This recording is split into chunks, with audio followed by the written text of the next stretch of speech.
idea that would be good enough to keep almost any quarterback off of the team and not have that. But I think it also lives with the idea that there's somebody thinking the way that Jimmy Haslam is thinking, the way that the Browns have thought. There is something left in here, and we're going to see if we can squeeze it. We're going to see if we can get the last bit of Deshaun out, which I think.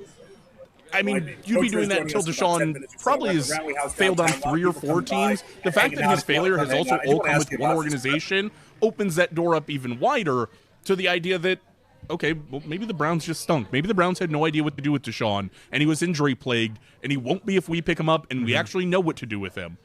That's where the opportunity comes in. And do I think they're right? Probably not. Do I think that that's probably a worthwhile chance at a veteran minimum contract? It might be. It might be. Coach Riz joining us in about 10 minutes or so. We're at the Rally House downtown. A lot of people coming by and hanging out if you want to come hang out. I do want to ask you about this because we're at the Rally House. We've been here all day long. Have you been staring? I've been staring at the Cleveland Monsters sweatshirt the entire time. Yep. Also, this Wild Thing T-shirt that we have in front of us. It's really bad. We're very short-sighted. We don't have many other things to stare at. Have you noticed the same thing I've noticed? That the longer we've been here and staring at things, when I first saw the Wild Thing, the Monsters one I think generally looks awesome and has looked awesome the entire time. Mm-hmm. When I first saw the Wild Thing shirt, I was like, you know what? Not really my taste. I'm sure it's somebody's taste. Not really my taste. It says Wild Thing, has the glasses with the skull and crossbones. I'm not a skull and crossbones guy. fun fact for everybody out there, that's not really my brand. This that's just not, in. Yeah, that's not really me. I wear golf polos. Who are we kidding ourselves, right? But the longer I've looked at that, and now we've been staring at it for 4 hours, I'm like, that's a hell of a shirt. I'm kind of in the same. I'm like, this looks pretty good. Are you feeling the same way here? The same thing actually happened to me with the Monsters crew neck. Is that what that is? I'm like, this Monsters. I've never thought about buying Monsters gear in my life, and I'm like, I need to buy this. I'm in the exact same. I didn't think it ever looked bad, but I was like, oh, that's cool, but I would never buy a Monsters crew neck. And now I'm sitting here and I'm like, I might get that Monsters crew neck. How expensive is it? It's probably a pretty good deal. You know, probably is. I might it's consider probably it. a pretty good deal. I would wear that in a lot of different places. I think that just looks pretty sharp. There's something to that. There's something to the idea that the longer we stare at items in the store, the more appetizing these items in the store then become. But in particular, these shirts that when we walked in, I was like, no chance in hell. And now 4 hours later, I'm like, you know what? That might be coming home with me. That might be a thing that I end up wearing. We're giving our good friends over here at Rally House a really good business model. Just get people in the store for as long as possible. They're going to get something. That is it. Ultimately, I don't know if they can keep people for 4 hours. It might be a little long, yeah. As we enter into hour 5, but it's a proven strategy now. Have someone sit in front of your product for 4 hours. They will buy. They end up loving whatever it is in front of you. But great stuff here at the Rally House. Obviously, a million jerseys, a million different things as far as the eye can see, and a lot of things that I've wanted to buy all day long. 216-474-0092. Coach Riz joining us next with the latest on Ty Simpson and everything else in between. It's Afternoon Drive right here on The Fan. This is an Odyssey Sports.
cards will be given to 4 lucky customers all throughout the day. First 100 customers through the doors receive a Rally House opening day scratcher ticket. You receive up to 40% off your next baseball purchase. Rally House, your home for outrageously authentic Guards gear, on-field hats, jerseys, and apparel straight from the source. Level up your fandom at one of our local stores or rallyhouse.com. Again, we're here for the next hour or so hanging out with you guys, but now we bring on a good buddy of ours, Coach Riz, on the Make It Right Call Kyle Wright hotline. Coach, how we doing today? What's going on, Coach? What's going on, guys? How's the Rally House treating you? Rally House is treating us, well, better than the weather is for your golf game, I'll tell you that. I mean, you know what? Here's the thing, though. You get up, you see the rain, you plan the day, you make sure, because I could have squeezed 9 in. It got nice early enough to squeeze 9 in and come back and be with you guys. Disappointing in Mother Nature today, for sure. Wait, you didn't go out and do the 9? No, I didn't get the 9 in. No, I didn't. That's a bad job. That's a bad job out of you, Coach. I was not flexible in my plans, and I had to. I'm disappointed in myself and Mother Nature right now. I'll be honest with you. Little life motto I live by, Jake, is when given the chance to golf, always do it. There's no question. That's a great motto. Don't even think. Yeah, don't even think about it. Like just always say yes and do it. Don't always say yes to everything in life. That'll get you in trouble. But when it comes to golf, always say yes, Coach. Always say yes. No question about it. All right, now, I don't know if you know this or not. I have not texted you and told you that I have changed my stance on the number 6 overall pick. You have not. Let me hear it. All right, so here's the new deal. I was the one that initially told you be closed-minded. Offense is the only thing that matters in this draft. It's the only thing we need to see out of the Browns out of this draft. And I still agree with the idea that wide receiver or offensive lineman is the very best thing. But if they're not going to take 2026 seriously, I was operating under the idea that we were trying to give Shedeur Sanders the best chance to succeed in 2026. I no longer believe, after free agency and everything else, that they're doing that with 2026. I think they're focused in on 2027. I don't think they're as interested in 2026. And so if they're not going to take it seriously that way, then I'm not going to take it seriously either. If you have a chance at 6 overall to go for one of your game changers, as you call it, well, the need to fill up the wide receivers or the offensive line doesn't exist if you're not trying to win games in 2026. So do whatever the hell you want. If you want to take a really good impact player, whether that's Jeremiah Love, whether that is one of the defensive players like Caleb Downs that you're talking about, I will not hammer them because the BPA, the best player available, if you're not playing for 2026, is honestly the right move at this point. Well, you're kind of on my side there, and then you preface it with they're not trying to win in 2026. So I'm going to give you like half credit for that. No, I'm not convinced of it, Coach. Here's what I think. I just think if you go into this draft, any draft, and you take, I've talked about Jeremiah Love a ton. And what the offense needs, and I like what Todd Monken said a number of weeks ago when he talked about it's not really a scheme, it's about scoring points. And that tells you that he's going to try to attack defenses differently. Now, I heard a bunch of people talk about you have Judkins, you have Sampson. That's great. Those aren't touch guys. Sampson's a touch guy. He's a third down guy. He's undersized. He could be a very solid third down back. Judkins is a dot the I back, old school, pound between the tackles. He's a violent runner who is a 4 to 7 yard guy who's going to break the big one for you occasionally. What you get in a Jeremiah Love is you get a guy who, when he touches it, the other 10 guys don't have to be perfect. And that's what the Browns don't have right now. So when you talk about if Jeremiah Love's there, I'm running up to the thing. Caleb Downs, another guy, I'm running up to the thing. You can never go wrong with stacking really good players. Those really good players will figure out ways to create field position. They'll figure out ways to help create points. Not filling holes, game changers, dudes. Dudes change games, and I think if you're in that top 6, there's 6 guys that for me can go out and do that. So then, Coach, if we're talking a Jeremiah Love in this instance, like I like the player, I think he's incredible, and I've come around more onto the idea of him at 6. But the problem I consistently have is you take 2 of probably your 3 best offensive players and almost never have them on the field together. Is that the way that you look at Jeremiah Love, or do you think there's a way to have him and Quinshon out there a lot more together than maybe what is in the initial thought process? That's a great question, and here's the answer to that. Absolutely, because Monken does not think of – I hope he doesn't. You don't think a players over plays coach, not a system guy. Monken's a guy who's going to find matchups. Jeremiah Love doesn't have a position. Jeremiah Love is a touch guy. He is a guy, a space guy. He's a guy that's trying – they're going to figure out ways. So how can you do that? Well, if you get man coverage, you can put him in the backfield. That means if you motion him out, you're going to get him on a safety or linebacker. He's still good enough to run inside if necessary, so you still have to stay honest defensively. I don't like the word slot, but if you put him inside, now you can work the slot receiver. He can run all the routes from the slot. I've seen him do it. He has incredible ball control. He has incredible spatial awareness. He can run all those routes, and he's going to be inside. Hitch routes, option routes, RPOs. And then if you get a soft zone team, you can put him on the outside, and you can run hitches, and you can run slants.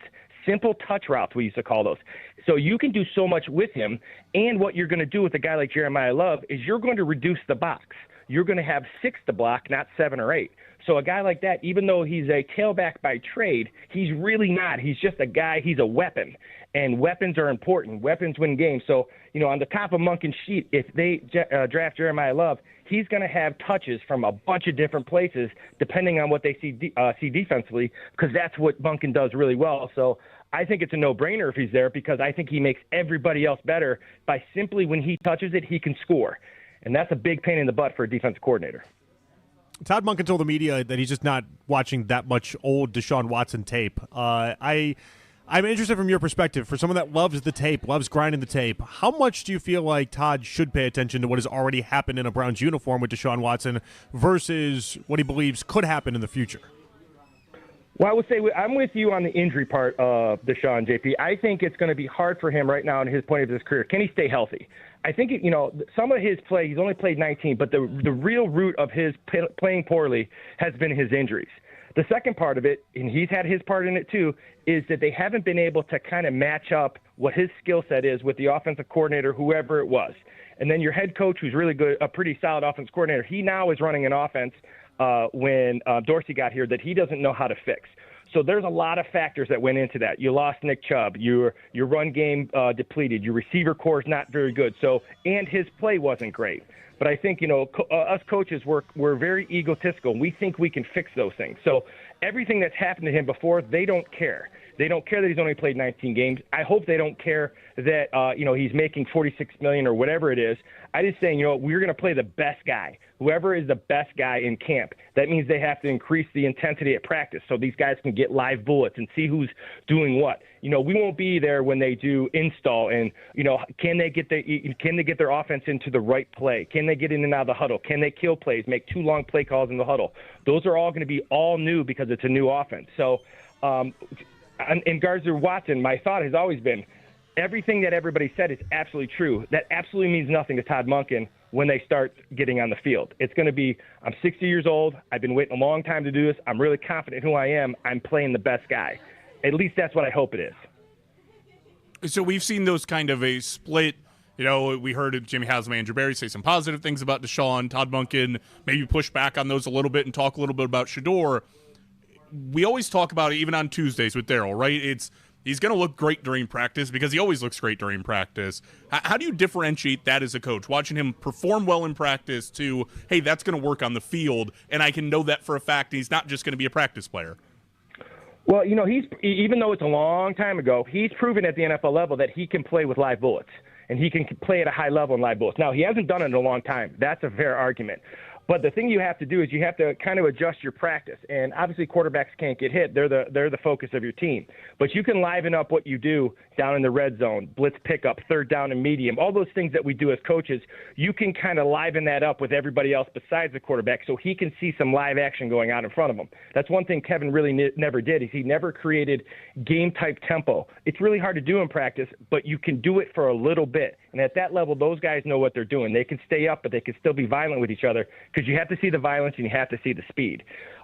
So I think they will get a good look at who the quarterback can be. The thing that I liked about Monken, as everybody's asking him questions, is that he's been with Georgia and he's been with the Ravens over the last, 7 to 10 years in that range, whatever it is. So he's been around programs and organizations that the questions that he's being asked are starting to irritate him. And I love that because they're not ball questions. They're questions about reps. They're questions about, as a coach, you're like, what are we doing here? And that's when they say he's overwhelmed, that's what he's talking about. It's the fact that, the Browns have been so bad that we're kind of manufacturing things to talk about because the play hasn't been very good. And I think his focus is simply we're going to figure out ways to win week one, and then we'll move on from there. We're not worried about development. We're not worried about any of that stuff right now. We got to find guys that can make plays and win week one, because I promise you, if they're winning, no one will care who the quarterback is. I promise you that. Yeah, I did disagree with your take on the team photo or the coach's photo, though. Because he's not the only one that loves football that much. Like Todd Monken, that cannot be the answer. But like there's a part of me that I see something like that, and I just think to myself, are you disorganized as a human? Like, is that all that really is? You just don't have it all put together? Is that the answer to that? Because it's a coaching photo. You have to be there. I don't know how you're not there in that moment. Well, I would say this, and the pushback is warranted, and I'm okay with that. But here's a thought process as a guy who has, been around it my whole life, and the thought process I always have is that I don't know the context of what happened. And obviously what I said is, here's what I meant by that, is that he's sitting there, he's doing whatever. The urgency to get to a picture, for me, those things drive coaches crazy. It doesn't mean he doesn't have to be there. It doesn't mean he's disorganized. What it means is that there's so much going on, and I'm hoping that he's bothered by all the nonsense right now, and the nonsense of all the things that all of us are talking about, because for him it's not football. And you're right, all those guys love football. But there are guys like Todd Monken, doesn't care about the limelight. He doesn't care about I'm the head coach of football. He's doing everything he can to try to win games. So it was kind of, tongue-in-cheek, but the idea is it's just not that the outside stuff is really just not important to him. And I think that's a great thing. Obviously, it's a picture, all those kind of things, but I don't think it speaks to being unorganized at all. I think it speaks to I am done with all the nonsense. Let's start playing ball. At least that's what I hope. But the problem I have with that is that in certain jobs in life, the nonsense just comes with the territory. And that's like, and I used the example yesterday with like this radio job that I have here. One thing, and I knew it because my mom was in radio, so I knew it going into it. It doesn't bother me in the slightest bit, but I think listeners out there would be surprised to know how many sales calls I go on and how many sales meetings I'm on. That it's like, and when I'm in those meetings, I am thinking to myself, geez, I'm doing nothing to help myself get ready for the radio show today and get better at talking sports on the radio. But I know that's part of the job. We have to generate money. I have to make sure I do that. Like, that's part of the gig. I might hate it, but that's part of the gig, Coach. And like these are the type of things. What's that? No, I said I'm with you. You're absolutely right. And guys like you and all you guys make it look easy, but there's a lot that goes into it. There's no question. And like coaching a football team, there's a lot of shaking of hands and going to community events and going to golf outings that you don't want to be at and doing so many things that you don't do. That just to take you away from studying the tape and studying football. But like that is part of the job. And I just early on he's getting an F- from me in the other parts of the job. And you can't exist as an NFL head coach and not do those things. At least when you don't have success, or at least when you haven't had success yet, like you still got to kiss hands and shake shake hands and kiss babies. We can do this whatever way we want, guys. You see, if I hadn't done that sales meeting, Coach, I would have nailed that. Here's what I want to tell you, and this obviously this is a much lower level at high school, but when I was an offensive coordinator for 18 years, and as an offensive coordinator, you deal with no nonsense, right? So as an offensive coordinator, you're not doing any of the nonsense. And as an offensive coordinator, all of a sudden, I had a lot of success, and I get hired as the head coach. And then all of a sudden, I get hired as a head coach, and I'm no longer doing the things that got me the head coaching job. And for me, my thought process was, I know I'm a pretty good play caller. I'm not sure how good of a head coach I am. And so I think what Todd Monken's going through right now is that he's been hired to fix this offense. He's been hired to create explosive plays. He's been hired to kind of rein this in as a veteran coach and make it work. And right now he's not doing a lot of football. And everything you said is absolutely right. And for him, there's absolutely a learning curve that will kind of distinguish how successful he is. And the idea of, you're all of a sudden you're dealing with, everybody has no idea the logistics about the Buffalo Bills coming into practice and how much they have to do with that, and the hotels and all the stuff like you're saying. Like it's the same in every profession if you're trying to do it right. But for me, I think that's the hard thing for these guys to do, is to go what got you there. So he got the offensive coordinator job for the head coaching job for what he did at Georgia, what he did with the Ravens and Lamar Jackson. And then all of a sudden he gets to the Browns and he's doing a bunch of stuff that didn't get him the job. And it's a transition that he's going to have to learn quickly. And obviously we'll all know when we get his level of annoyance and those type of things when we get to camp. But you're not wrong there. You're absolutely right. I don't give him an F. I give him an I because for me, there's a learning curve there of trying to delegate these things. And, sometimes head coaches want to be in charge of everything. He maybe doesn't have to do that. Maybe he says to Rutenberg, hey, you handle defensive practice plans. He's tell a story. You're in charge of this. I'll overlook it, but I'm going to focus on the offense and start delegating some of this other stuff that some head coaches don't do, especially if they're play callers. So I think he's got a chance. I think he just needs some time, and that'll decide how successful he is. But that's where I see him right now. I see him in this transition that's really hard because now the bottom line is, JP, he's doing a lot of non-football stuff right now, and it's probably making him crazy because I know it made me crazy. It probably is, and that's the part I worry about because after 60 years giving this great job, and I don't know that he necessarily was prepared for how much of this was not football. There's a part of me that I appreciate it. Like, I respect how much he just seems to love the game and the game itself, but there's so much that goes into that job that is more than just loving football and doing the football side of things. Coach, an I is also lower than an F on the grading scale, so I'll take that as a win. Thank you. And he checks out. I love it. All right. I love Bye, it. Coach. Enjoy golf tomorrow. I love it. All right. Thank you, I hope Coach. It's not intentional. Absolutely, guys. What? Absolutely, guys. Talk soon. Okay. All right. Bye-bye. I don't know.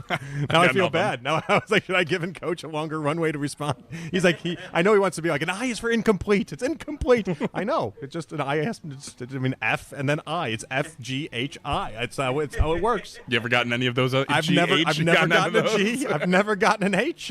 I've never even gotten an I, if I'm being honest about it. But I guess Coach Monken, there's a first for everything, right?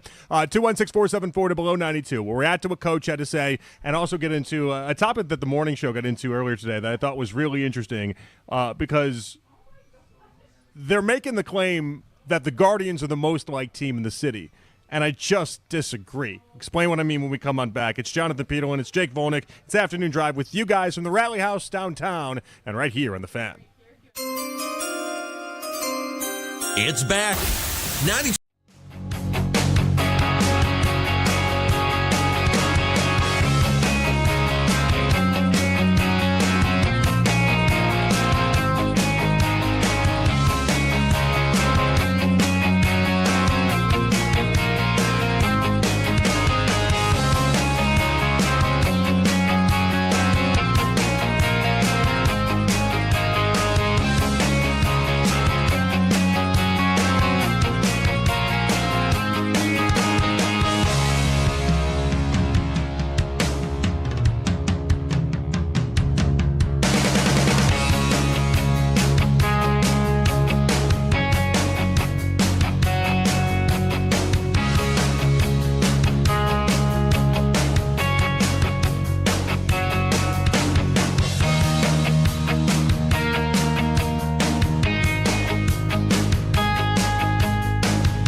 Up to $5 million with funding in as fast as 24 hours. No upfront costs, no prepayment penalties. Start ready, stay ready. Lenseek.com. LENDSEEK.com.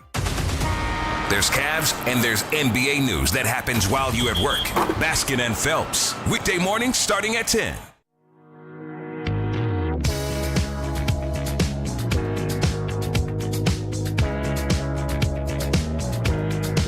Missed a moment in our show? Use the rewind feature on the Odyssey app, powered by Integrated Restoration, your local experts in water, fire, and storm disaster restoration. All right, back at it here on The Fan. It is Afternoon Drive. It's Jake Volnick, Jonathan Peterlin.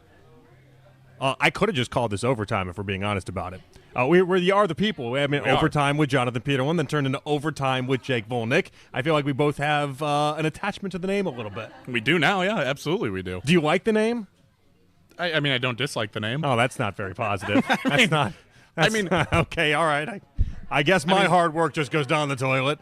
Overwhelming love over there. Yeah, I like it. Please don't contain your excitement about how much you love the name that I passed on to you like a child that I just gave to you and said, please make this child into a man. Make this child like it's his birthright. That's what it is. That's what it is. I was trying to get him to, I gave up on the child when it was a toddler, and I said, this is now your responsibility, and I want to see you grow this child into something spectacular. Maybe this child grows up to be the president of America. I don't know, but that's on you. You get to do that. Listen, I had no other opinions on the name, so I noticed. I didn't get a choice in the matter. One, yeah, it was just told to me, well, we're just going to keep the name overtime. I was Which, like, okay, at that point in your career, makes sense. Yeah, you have no leverage at that point. No, and he said it, and I was like, well, I didn't have anything else in plan, so. Yeah, this works. We can. That actually would have been funny if you had a bunch of names planned and then came in there and then they just was like, nope. That's kind of what happened to me in many ways, if we're being honest. So I had thought for a million years of and I didn't do anything like when I had the Sunday show or anything like that with different names. In fact, we did one segment on the air where it was like, find me a name for the Sunday show. This was like 8 years ago, and people came in with a lot of really funny, creative stuff. But I'd always kept like a pad of like different names I thought if it was just my own show, and then what it would end up being. And I remember getting like really excited about it and being like, all right, I got my own show. This is going to be the opportunity. I'll pitch this name, and it is what it is. And what I had, the name of it was All In with Jonathan Peterlin. That's what I came up with, because the gambling side of things, the idea that it rhymes a little bit, like that's like it just kind of flowed, I thought. And our boss at the time gave me a look of like, not in a million years. like you can do a lot, but that's not gonna be it. And I'm like, and so he said no, and I was like, maybe I got to hear it a second time. All In with Jonathan. You thought going back for a double dip was going to say, as if he missed it the first time, as if it like didn't come clear, as if it didn't register right. It didn't register. Yeah, right. I just thought let's go one more. I was like, maybe he didn't hear it right. Maybe he heard Ball In with Jonathan Peterlin. Yeah, he just didn't understand. And I'm like doing like the chip motion as I'm doing it, like all in. You see, like poker, a gambler. Get it? And it's like once you're explaining it too far, it's too far gone. And so anyway, we ended up getting on overtime with Jonathan Peterlin, and it ended up being overtime in this whole entire thing. And I'm happy. I was happy that it ended up being that, and it settled on it nicely. And then I was hoping one day the person after me would really wrap their arms around it and embrace it and love it the way that I loved it. And so to find that out, that you are loving it as much as I hoped, is just a beautiful thing for me today. It's very beautiful. You hope that he loved it a little bit? Yeah. More than what he's shown me today is all I'm going to say. I like it. Yeah. That's all you need to do with it. That's okay. That's where I'll give you. I'll like it. And then one day somebody can put you on a different show that doesn't have your name on it at all, and you'll be like, hey, maybe the with Jake Volnick thing wasn't bad. Listen, love that part, okay? We are very happy about that part. That was a real good addition by you, JP. That was great. There we go. We appreciate you for that one, absolutely. 216-474-0092. The morning show today, Ken, and then Spencer was in. Spencer's going to be with me tomorrow, by the way, and so we have a lot to discuss. Spencer, by the way, not a spineless jellyfish. Daryl Ryder, spineless jellyfish. Spencer, not spineless jellyfish. He stuck up to Ken. And stood up to Ken in an impressive way. I like that about him. That also means I'm going to have a hell of a day tomorrow. Because if you'll stand up to Ken, you'll definitely stand up to me. And so they were talking about, are the Guardians the most liked team in Cleveland? And who was the most liked team in Cleveland? Which is a very kind of vanilla topic to begin with anyway, until they had this insistence on it being the Guardians. And I just flat out disagree, Jake. I don't know how the Guardians, I think it's early on in the season. And so there's a tension, which, by the way, if I can thank DeLauder for anything, it's the idea that everyone's paying attention to these Guardians games 24/7. Like, that is a gift that DeLauder has given us. In a year where most projections and most websites had the Guardians between 78 to 82 wins, we're watching these games as if this is supposed to be a juggernaut, which is fantastic. And to start off 4-3 throughout the first 7 through 2 really tough teams, that's good. That's a plus. We're all for that. I just can't believe the insistence that when the Cavs are playing the way that they are and the Guardians aren't promised anything beyond what the first 7 games have been, the insistence that it's the Guardians or that is the most like team, I just find a little baffling. I mean, I would think it's the Guardians. Actually, I kind of agree with. Like, if you're talking about if you pulled everybody on a day-to-day basis, who is the most liked team in Cleveland? I think today it would be the Guardians. I think for the last week it would be the Guardians. All right, how quick does that change though? Because there's a real case I can make that in less than 3 weeks that gets flipped up on its head. I would probably agree. As soon as the Cavs make the, maybe not as soon as they make the playoff series. If they win a playoff series, the Cavs will be the most liked team. Then back in the city. All right, so by the end of April, we can have that as a reality, though, because you can wrap up the end of the first round by the time we're all done. April 28th, you can have the whole first round wrapped up. There's a world that exists that a month from now, the Guardians are kind of sputtering, kind of hanging out, playing 500 baseball, and everyone isn't paying the same amount of attention to them as they are right now. Meanwhile, the Cavs look like they have everything in motion, and this question just gets completely turned around. I mean, I almost guarantee you that the Guardians will be the third most liked team in Cleveland by the time April is over, because you'll have the Cavs in the playoff series, as long as they win the first round, and I'm very confident they'll do so, and if the Browns stay relatively vanilla in the draft in the first round, I think a lot of people are going to like the Browns and be like, oh, so excited. We're heading in the right direction. We got a left tackle. We got a wide receiver. We can really see something work here. And the Guardians will be the afterthought in the middle of the season the way that, unfortunately, they usually are. I don't know that I agree with the Browns passing the Guardians on this, but I think there is a roadmap to the idea that the Guardians, let's say by the trade deadline, if they're sputtering along and not making any additions and you stay with this $70 million payroll, I can't believe, this is the magic of DeLauder. I can't believe the amount of excitement around this Guardians team coming off an offseason where you spent zero money. You did nothing from a financial perspective, and you have given yourself the lowest payroll you've had since the late 1990s. Like, you are supposed to be getting killed by this fan base on a daily basis, but they're not, because they keep pulling this rabbit out of their hat in a very impressive way. And I love the Guardians. I'm here for the ride. I just didn't understand. Maybe not understand is the right way.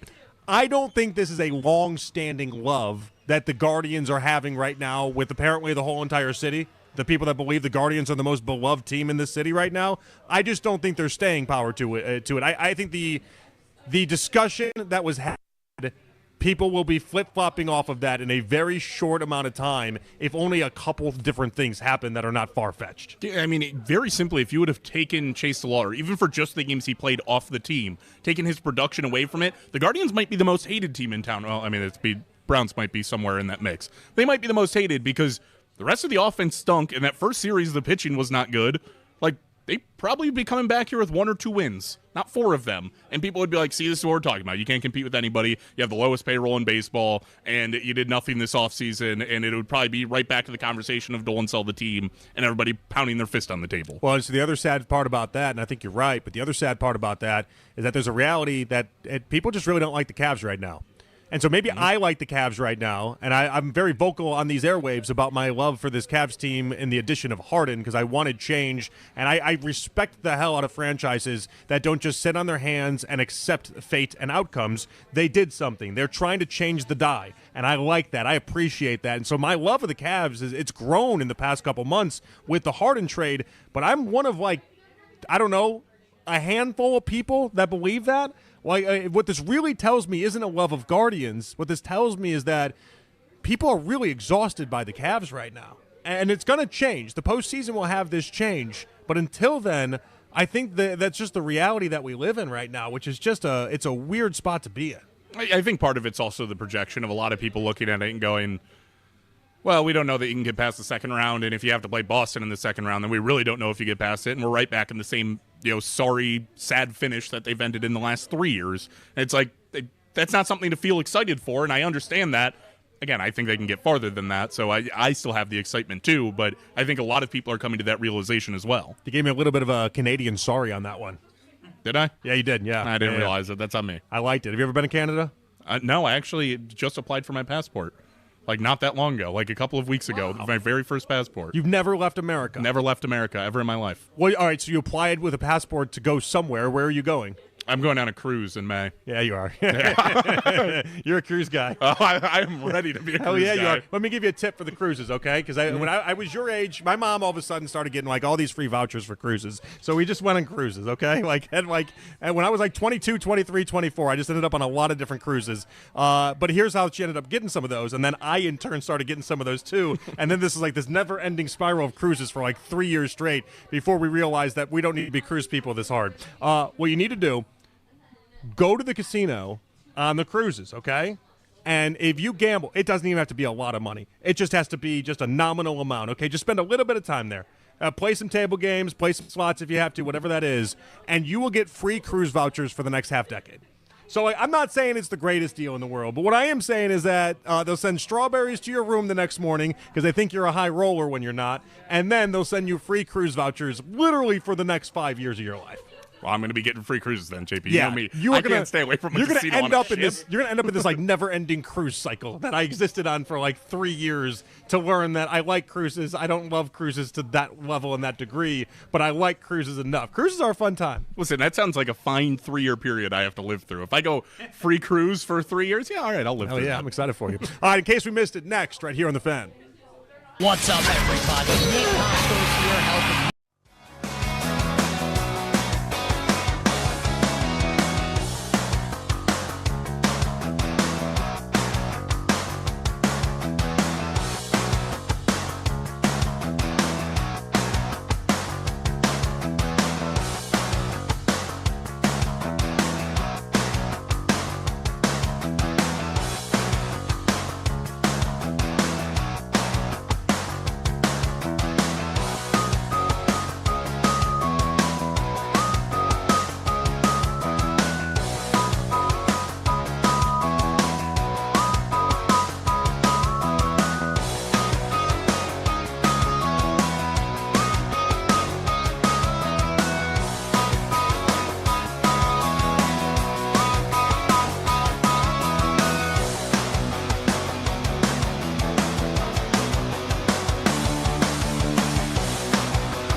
and online. Staples. That was easy. You can now watch The Fan live on YouTube. Catch The Ken Carmen Show with Anthony Lima from 6 till 10 a.m. Baskin and Phelps 10 a.m. till 2 p.m. And Afternoon Drive with Nick Wilson and Jonathan Peterlin from 2 to 7 p.m. Each and every weekday. It's free. Subscribe to 92.3 The Fan on YouTube. Final segment of the show. It is Afternoon Drive. Jonathan Peterlin, Jake Volnick with you guys. We're at the Rally House downtown. Appreciate everybody that's been stopping in and stopping by. As we always do at this time, it's time for In Case We Missed It. All right, JP, let's kick things off. Obviously, the Artemis space launch going to the moon is back. Yeah. We have like a million different angles of it actually happening now, which actually a lot of them are really cool. But I'll spin it to you. We're not going to go conspiracy theories here, if you were wondering. Oh, good. I thought we were going to do a list of my favorites, and then we would just kind of figure out where that all went. Jax, you want to get on board on this? Sure, I'll let it fly. No, you don't. No, you will not. You will not let it fly. We will not do that. Certainly not at 6:40. I'm sure yours are very sensible. Yeah. No, but I'm going to flip this into JP. If you're given the opportunity right now, they say we can take you to the moon. You'll land there. You'll be with people that are knowledgeable. You're not going to go up there and we're not setting you up on your own. I'm coming back, is what you're saying. Yes. I mean, as much as a moon takeoff and coming back would be normally coming back. Okay. Would you take that risk? Would you go up there? Would you go to the moon for the fun of it? For the fun of it. That's all it is. Basically, a day vacation at most. Is that Well, I mean, the flight's going to take longer, but you're actually stay at the landing. I don't think actually the flight to the moon is actually that long. I don't think it's that long at all. Because that's a big part of this is how long it takes to actually get to the moon. I think 3 to 4 days is approximately what it takes to reach the moon from Earth. So you're telling me instead of spending my vacation going to Florida, I could go to the moon? Yeah, I'm going to do that. Okay. I wouldn't do the thing where you sign up to be gone for 9 months to then go on the moon. That's not worth it to me. That's not, I'm sorry. There's not, I know people be like, oh, but you'd be out of space. You'd be in places that only, so many people in life have ever gotten to experience. Yeah, but only so many people in life have gotten to experience my daughter turning 4. I'll take those. I'll take that instead. You know what I mean? Like I'll take being around. Plus, if I was gone for like 9 months, I'd probably lose this job in the process as well. And I don't know that like going up to space and being an astronaut for 9 months. And, like, not even a real astronaut, like a faux astronaut like I would be, I don't know that's going to generate a lot of income after that. And so I feel like it makes a lot of sense.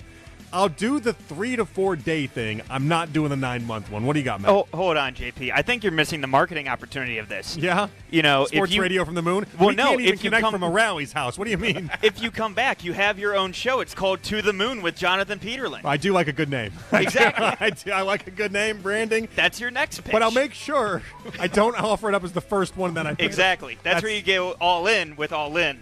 Always a problem. But you have To the Moon in your back pocket. To the moon. To the Moon with Jonathan Peterlin. Yeah. I would do this in a heartbeat, by the way. I know you would. I don't know anyone that wouldn't. Who is like tonight? Now, maybe the idea that you, like, I don't know, there's got to be there's a less than 1% chance that you don't make it, right? That's got to be a part of that. And obviously, if we're going to the actual moon, there's a whole layer within the moon's atmosphere that, like, breaking through is supposed to be incredibly tough and incredibly hard and, like, a real problem for why we haven't been back. So, like, there's risk involved here. I don't even know what the risk would be. No way I'm going to the moon. No way. Yeah, see, I would have called out Jax as one of the people immediately. That just feels like not a Jax move. It's not that different than some of the fun things you already do, right? Like, I'm trying to think, but Leaving you're a risk Earth taker, is are you different? not? What am I doing? Leaving Earth is terrifying. I'm thinking from a thrill level side of things. Like if you're already a roller coaster is the same as leaving Earth. No, I don't think that either. But I'm trying to. I like. Have you ever jumped out of a plane, Jax? No, and I will never skydive either. Well, okay, you're just not a thrill seeker then. I just don't have Evel Knievel on the board today, and that's fine. I tend to be with you more than I'm against you in that logic. I used to want to like do things like that. I have no desire to jump out of an airplane. I have no desire to do basically anything that puts me in harm's way in the slightest bit. You're telling me if I offered you But going to the moon, I'm going to do that. If I offered you free skydive right now today, all we have to do is drive up there. And you're not doing it? No, not doing it all. Not a chance. No chance. No chance. Immediately, yes. No chance. I want nothing to do with that. I actually had a buddy, my college roommate. I went back and visited him in St. Louis a couple years after I graduated. And he said, he was like, when I went and saw him, he was like, what I was going to do is I was going to show up and just take you to the skydiving place, and we were going to jump out of an airplane together. And I said, well, good thing you didn't. It wouldn't have gone well for you. It would have been you jumping out and me just being like, enjoy it. Although I think the problem with that is that push comes to shove is in that moment as he's telling me this of like, I almost did this. I couldn't have left him hanging. I understand who I am. And if he had bought it and had done it or had even been like, this is just what we're doing, I just wouldn't have had the heart to be like, you got to do it on your own. And so, but I would have done it, and I would not have done it smiling. I would have done it, and then maybe, I don't know, maybe I would have grown into loving it. I'm not sure. But 3 to 4 days of the moon is not bad at all. I'm doing that. 3 to 4 days back. You got to take probably like 2 weeks off of work. Close to it. Maybe like a week and a half. I like that, like, the amount of training that goes into this is less than if I became a cashier at Walgreens. It's like you're fine. All in package, 2 weeks, you're good. You'll be back. No worries. No, I'm sure in reality there would probably be a lot more that has to go into that. But how upsetting would it be? Like, you know how I've never been to Mount Rushmore, but people that go to Mount Rushmore always come back and be like, yeah, the pictures actually look better. How upsetting would it be if you go all the way up to the moon and you're just kind of like, yeah, it's a rock. So it does look like every photo I've ever seen. It does look like you think it would look like. Now, I don't even know that the moon would be the coolest part, but you can't tell me like looking back at Earth wouldn't be, and like outer space in itself would be very cool. So like, I don't know that you're really getting that much thrill out of standing on top of a rock. That's all the moon is, just a big rock. Thank you for that. Yes, it's just a massive rock. You can go to the desert and get the same feel as the moon. Yeah. But, I mean, it would be everything else attached to it that I would imagine that would be really cool. I would do it to go to the Flat Earth conventions and come back and just yell at people and say, I've seen it. You guys are wrong. Take that. And then I'd get kicked out. I'd get booted. You probably would. I feel like you'd bring your clubs, too. Well, and so we have done golf clubs on the moon, oddly enough. That has been a thing that has occurred, that has already taken place in life. But if you told me I could have another round at it, I could be the second person to swing a golf club on the moon, I guess that's not a bad deal. You can do Top Golf Moon Edition, I guess. Yeah. Might be cheaper than the real Top Golf the way this thing is going. I can guarantee you LeBron's not out driving you if you're on the moon. He's not out driving me anyway. I showed you LeBron swing. He's not out driving you, probably not. I know there were people out there when I said I could beat LeBron in golf that laughed in their car and thought I was just a crazy human. Go look up LeBron James' swing and tell me you can't beat LeBron James at golf. There's probably a lot of people that could. There's a lot. It's a bad swing at this point. There wasn't any amount of muscle. It was a bad swing a year ago. It's a bad swing now. But where LeBron's going to win this out, give him a year of having just uninterrupted top coaches in the country, access to everything imaginable. He's going to be great. At some point, LeBron is going to end up being a scratch-plus golfer. He's just not there yet. Steph Curry's a really good golfer. Did you know that? Oh, yeah. I've seen him in the – he did the tournament or whatever, the match. And I've watched him do – obviously, the match was, that was for television. But I've watched him do YouTube golf channels before. He's really good. I can't beat Steph Curry in golf. I can beat LeBron James right now, I'll tell you that much. All right, one final thing here. Trevor Bauer has signed with the Long Island Ducks for his U.S. return. Oddly enough, he played in Mexico last year. He was Mexico Baseball League's Pitcher of the Year.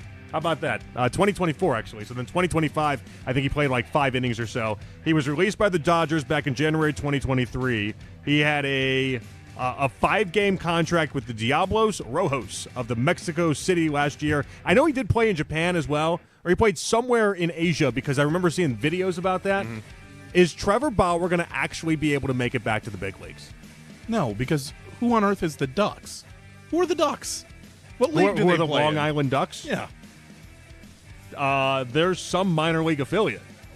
Are they a minor league affiliate? Yeah, aren't you the minor league baseball guy? Aren't you supposed to know who this is? I worked in minor league baseball, and I still don't know who the Ducks are. Well, that's not a good look for the Ducks. Now, they change names a lot, though. They do. They flip like every 5 years. There we go. Sorry. They are in the Atlantic League of Professional Baseball. Yeah, like it's supposed to be. This is the what? The ALPB is what they're. It says in. The Atlantic League. Is that the actual minor leagues, or is that just like it's the independent partner league of Major League Baseball. Yeah, so this is what affiliate? The affiliate of him going and playing with the Lake Erie Crushers.